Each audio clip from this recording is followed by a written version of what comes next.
Hi friends, welcome back to Rani's kitchen. నేను మీ రాణి. Friends, ఈరోజు recipe వచ్చేసి టీ టైమ్ స్నాక్స్ రెసిపీ అండి. కోకోనట్ కచోరీలు చాలా చాలా క్రిస్పీగా, చాలా టేస్టీగా ఉంటాయి.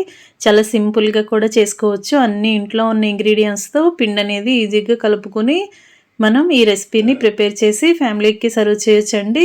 ఆ ప్రాసెస్ అంతా చూద్దాం. వీడియోని ఫస్ట్ నుంచి లాస్ట్ వరకు చూడండి. మధ్య మధ్యలో స్కిప్ చేయకుండా చూసినట్లయితేనే ప్రాసెస్ అంతా కూడా క్లియర్గా అర్థమవుతుంది. అలాగే ఈ రెసిపీ కూడా మీకు బాగా నచ్చుతుంది. సింపుల్గా చేసుకోవచ్చు, అప్పటికప్పుడే చేసుకోవచ్చు. చిన్నపిల్లలు, పెద్దవారు అందరూ కూడా చాలా ఇష్టంగా తినవచ్చు. దీనిలో వాడిన ఇంగ్రీడియంట్స్ అన్నీ కూడా మనం స్నాక్స్ తింటున్నప్పుడు పంటికి తగులుతూ చాలా చాలా రుచిగా ఉంటాయండి. మీ అందరికీ చాలా నచ్చుతుంది. మొత్తం చూసినట్లయితే ప్రాసెస్ అంతా క్లియర్గా అర్థమవుతుంది. అలాగే ఛానల్ని ఫస్ట్ టైం వాచ్ చేసిన వారు సబ్స్క్రైబ్ చేసుకుని పక్కనే ఉన్న బెల్ బటన్ని క్లిక్ చేయండి. నేను రెసిపీ పోస్ట్ చేసిన వెంటనే మీ ఫోన్కి నోటిఫికేషన్ వస్తుంది. ఓపెన్ చేసి చూడండి. ఇంకా ప్రాసెస్లోకి వెళ్ళిపోదాం. ముందుగా ఒక మిక్సింగ్ బౌల్ తీసుకుని దానిలోకి 1 కప్పు నిండా మైదా పిండిని వేసుకోండి. దీనిలో టేస్ట్కి సరిపడా సాల్ట్ వేసుకుని ఒక 1/2 టీ స్పూన్ వరకు వాము వేసుకోండి. ఇవి రెండు కూడా పిండిలో కలిసేంత వరకు గరిటెతో బాగా కలుపుకుని 1 టేబుల్ స్పూన్ వరకు ఆయిల్ కూడా వేసుకుని ఆయిల్ అంతా కూడా పిండికి బాగా పట్టించండి. పిండిని వేళ్ళతో బాగా కలిపినట్లయితే, రఫ్ చేస్తూ కలిపినట్లయితే ఆయిల్ అంతా కూడా పిండికి బాగా పడుతుంది.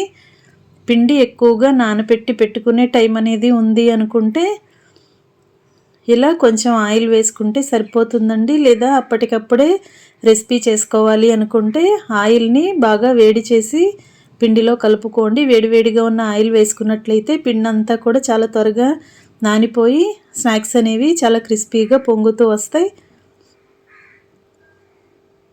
మీకు టైం అనేది ఉంటే కొంచెం ఆయిల్ వేసుకుని పిండిని కొంచెం కొంచెంగా వాటర్తో తడుపుకుంటూ ఇలా పూరీ పిండిలాగా ప్రిపేర్ చేసుకుని 1 గంట పాటు పక్కన పెట్టుకోండి. పిండి బాగా నానిన తర్వాత చూపిస్తాను. ఈలోపుగా మనం ఒక మిక్సింగ్ బౌల్ తీసుకుని దానిలోకి 2 టేబుల్ స్పూన్ల వరకు ఎండు కొబ్బరి పొడి వేసుకోండి. దీనిలోకి 1 టేబుల్ స్పూన్ వరకు సోంపు వేసుకోండి. దీనిలోకి టేస్ట్కి సరిపడా సాల్ట్ వేసుకుని మీ ఘాటుకి తగ్గట్టుగా కారం కూడా యాడ్ చేసి ఒక 1/2 టీ స్పూన్ వరకు ధనియాల పొడిని, 1/4 టీ స్పూన్ వరకు జీలకర్ర పొడిని వేసుకోండి. ఇప్పుడు అదే మిక్సింగ్ బౌల్లోకి ఒక 1/2 టీ స్పూన్ వరకు మ్యాగీ నూడిల్స్ మసాలా వేసుకోండి. మ్యాగీ నూడిల్స్ మసాలా అంటే చిన్నపిల్లలకి చాలా చాలా ఇష్టం ఉంటుంది కదా. అలాగే ఒక 1/4 టీ స్పూన్ వరకు చాట్ మసాలా కూడా వేసుకుని అన్నీ కూడా ఇలా స్పూన్తో బాగా మిక్స్ చేసుకోండి. చిన్నపిల్లలకి మ్యాగీ నూడిల్స్ అంటే చాలా చాలా నచ్చుతుంది. చిన్నపిల్లలే కాదు, పెద్ద వయసు వారు కూడా చాలా ఇష్టంగా తింటారు కదా. ఆ మ్యాగీ మ్యాజిక్ మసాలాని పౌడర్ని కొంచెం వేసినట్లయితే స్నాక్స్ అనేవి చాలా చాలా టేస్టీగా వస్తాయండి. పిల్లలు చాలా చాలా ఇష్టంగా తింటారు. అంతా కూడా మిక్స్ చేసుకుని గిన్నె పక్కన పెట్టుకున్నాం కదా. ఇప్పుడు పిండి కూడా బాగా నానింది. నానిన పిండిని పూరీ పీటకి పొడి పిండిని అప్లై చేసుకుని ఇలా పిండి ముద్దని రోల్ చేసుకుని ఇలా పీసెస్గా డివైడ్ చేసుకోండి. ఒక్కొక్క పిండి ముద్దని ఒక్కొక్క పూరీలాగా చేసుకోవాలి. ఇలా ఒక పిండి ముద్దని తీసుకుని పూరీ పీటకి పొడి పిండిని అప్లై చేసి ఇలా నేను చూపించిన విధంగా రోల్ చేసుకుని చిన్న పూరీలాగా చేసుకున్నాం కదా. ఇప్పుడు మనం మిక్స్ చేసి పెట్టుకున్న కోకోనట్ పౌడర్ని ఇలా వేసుకోండి. నేను చూపించిన విధంగా మనం పూరీ ఏ సైజులో చేసుకున్నామో దానిని బట్టి లోపల స్టఫింగ్ అనేది ఉండాలండి. మరి ఎక్కువగా పెట్టుకోకూడదు, అలాగని తక్కువగా పెట్టుకోకూడదు. నేను చూపించిన విధంగా కరెక్ట్గా పెట్టుకుని అంచులన్నీ కూడా ఇలా దగ్గరగా అంటించి ఎక్సెస్ ఉన్న పిండి అంతా కూడా కట్ చేసి పక్కన పెట్టేసుకోండి. ఈ కట్ చేసిన పిండిని నెక్స్ట్ చేయబోయే పూరీ పిండికి యాడ్ చేద్దాం. ఇప్పుడు ఇలా స్టఫ్ చేసుకున్న పూరీని అంచులన్నీ కూడా ఎక్కడా కూడా ఓపెన్ అనేది కనిపించకుండా పిండిని కరెక్ట్గా అంటించుకోండి. ఇలా మొత్తం ఫోల్డ్ చేసుకుని లోపల ఉన్న స్టఫింగ్ అనేది ఎక్కడ కూడా కనిపించకుండా కవర్ చేసుకుని ఇలా పొడి పిండితో ఒత్తుకుని కరెక్ట్గా ఒత్తుకుని ఇలా ప్లేట్లోకి తీసి పెట్టుకోవాలి. ఇదే ప్రాసెస్తో మిగిలిన పూరీలు కూడా చేసుకోండి. మీకు కచోరీలు అనేవి ఏ సైజులో కావాలి అనుకుంటే దానిని బట్టి పూరీ సైజుని చేసుకుని లోపల స్టఫింగ్ అనేది ఇలా పెట్టుకుని అంచు అంతా కూడా ఇలా పూరీ అంతా కూడా అంచులన్నీ దగ్గరగా పట్టుకుని ఇలా మొత్తం అంతా అంటించుకున్న తర్వాత ఎక్కువగా ఉన్న పిండిని ఇలా కట్ చేసి తీసేసుకోండి. ఈ విధంగా తీసుకున్నాం కదా, ఇప్పుడు దీనికి పొడిపిండిని అప్లై చేసుకుని ఇలా చేసుకోవటమే. పిండి ముద్దలన్నీ కూడా ఇదే ప్రాసెస్తో కచోరీలు చేసుకుని అన్నీ కూడా ఒక ప్లేట్లోకి పెట్టుకోవాలి.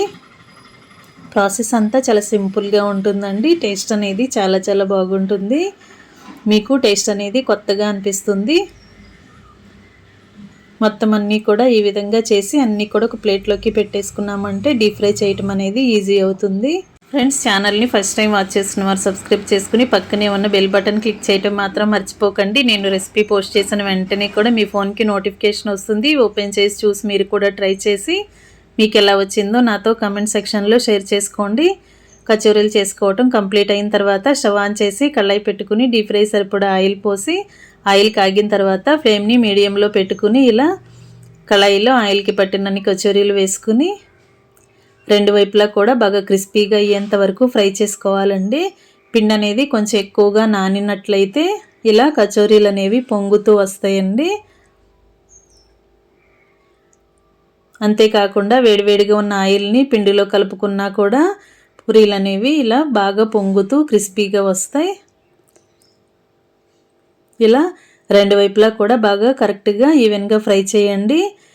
క్రిస్పీగా అయ్యేంత వరకు ఫ్రై చేయండి. లేదంటే మైదా పిండితో చేస్తున్నాం కాబట్టి సాగుతున్నట్లుగా అనిపిస్తాయండి. అలా కాకుండా ఎక్కువగా మీరు ఫ్రై చేసుకుని ఈవెన్గా ఫ్రై చేసి అన్నీ కూడా ఆయిల్ నుండి తీసేయండి.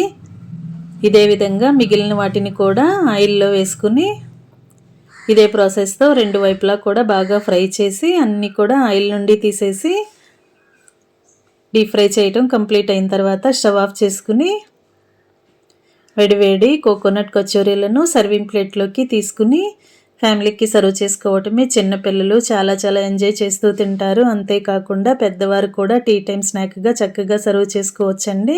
చాలా సింపుల్గా చేసేసుకోవచ్చు. చాలా టేస్టీగా ఉంటుంది. మనం స్నాక్స్ని తింటున్నప్పుడు మనం వేసిన ఇంగ్రీడియంట్స్ అన్నీ కూడా పంటికి తగులుతూ రుచి అనేది మనకి బాగా తెలుస్తుంది. చాలా బాగా నచ్చుతుంది కూడా. ఈ రెసిపీ నచ్చినట్లయితే మీరు కూడా తప్పకుండా ట్రై చేసి మీకు ఎలా వచ్చిందో నాతో షేర్ చేసుకోండి. రెసిపీ నచ్చితే ఛానల్ని లైక్ చేసి మీ ఫ్రెండ్స్కి, ఫ్యామిలీ మెంబర్స్కి, రిలేటివ్స్కి ఈ రెసిపీని షేర్ చేయండి.